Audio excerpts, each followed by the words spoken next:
My name is Renilda, and I'm a Christian. Since a long time, I've been having conflicts with myself. The questions that I would like to ask today are mostly like maybe assumptions or like things where I've been influenced from people. Like my first question, it's about pig. Uh, Basically, I would like to know what exactly is the meaning of haram. Like, is for a religion like Islam, it won't accuse anyone of being wrong, yeah? Uh, it, it wouldn't say something to be so wrong. Why is pig haram? Because I had attended a Christian convention, and over there it was told, like there was this priest who was saying that why is pork haram in Islam? He gave an example saying that like the same rubbish, it was used as manure for the plants. The plants, like supposing it was a mango tree, the mango grew, the roots had absorbed the same nutrients. The same rubbish, it grew into mango, and we consume it. So how is it different from consuming it in pork and the mango?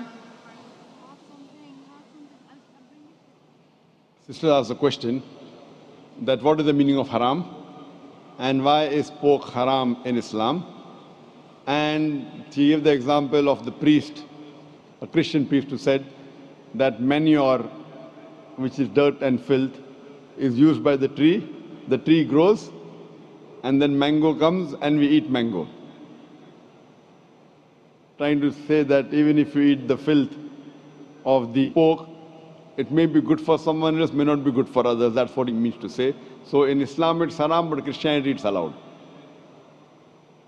Sister, first I'll tell you the meaning of haram means prohibited, means forbidden. Haram in Islam means prohibited, it means forbidden. I will answer your question of the priest first, and then I'll come to the real reason why pork is haram. The priest gave the example that manure is supposed to be dirt and filth, is healthy for the tree, and when the tree grows, it gives mango and we eat the mango. Trying to say that maybe it's haram for Muslims, but good for Christians.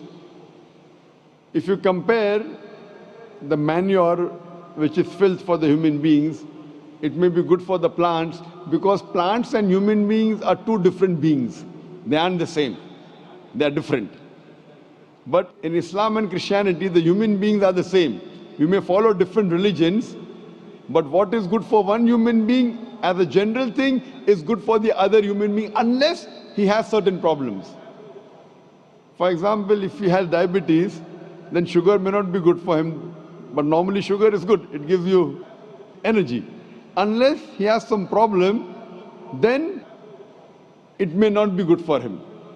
But as far as general human beings are concerned, the rule for all the human beings, what is good and bad, is the same. So you can't give the example of manure is good for some and not good for other.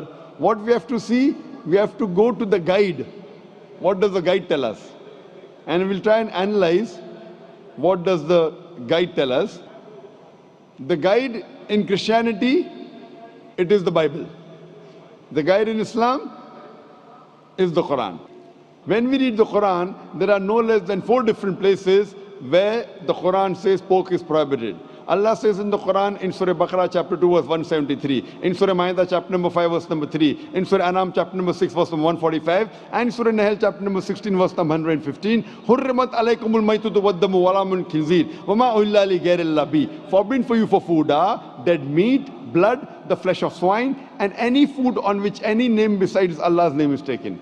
So your Quran says in no less than 4 different places that eating the flesh of pig, pork, is prohibited. Similarly, if you read the Bible in no less than 3 different places says pork is prohibited. Bible says in the Book of Leviticus, chapter number 11, verse number 7 and 8, that thou shalt not eat the flesh of swine, nor touch its carcass. It's unclean for you. A similar message is given in the book of Deuteronomy, chapter number 14, verse number 8. Though the swine has cloven foot and it chews not the cud, it is unclean for you. Similarly, it's mentioned in the book of Isaiah, chapter number 65, verse number 2 to 5, that you should not have the flesh of swine. So Bible says in no less than 3 different places that you should not have the flesh of swine. And Jesus Christ, peace be upon him, said in the Gospel of Matthew, chapter number 5, verse number 17 to 20, that think not that I have come to destroy the law of the prophets. I have come not to destroy but to fulfill. For anyone who breaks one of the least commandments shall be called least in the kingdom of heaven. That means if you break one law, one jot or tittle from the Old Testament, you shall not enter Jannah.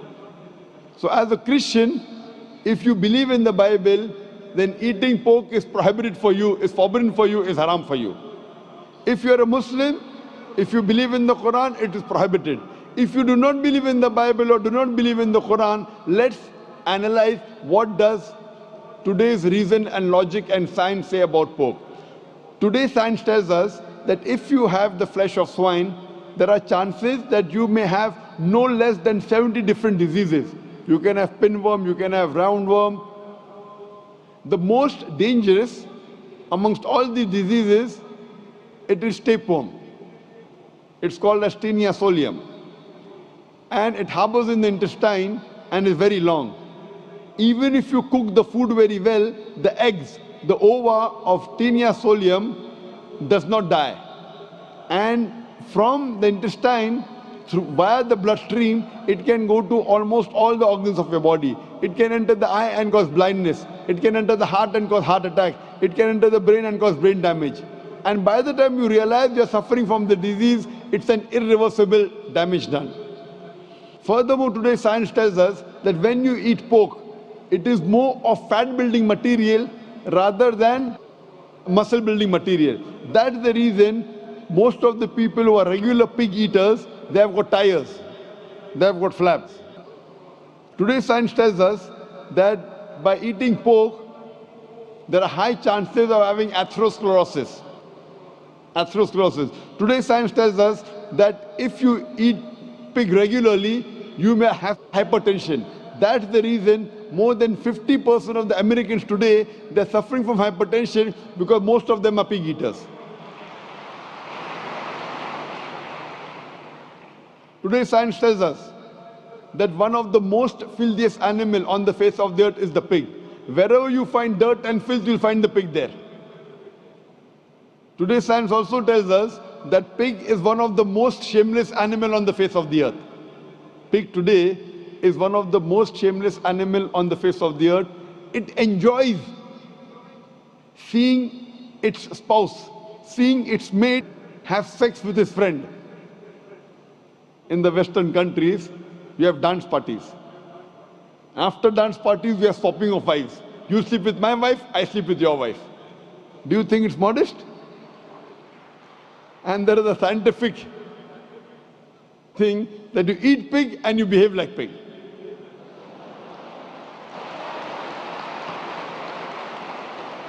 Hope this answers the question, sister.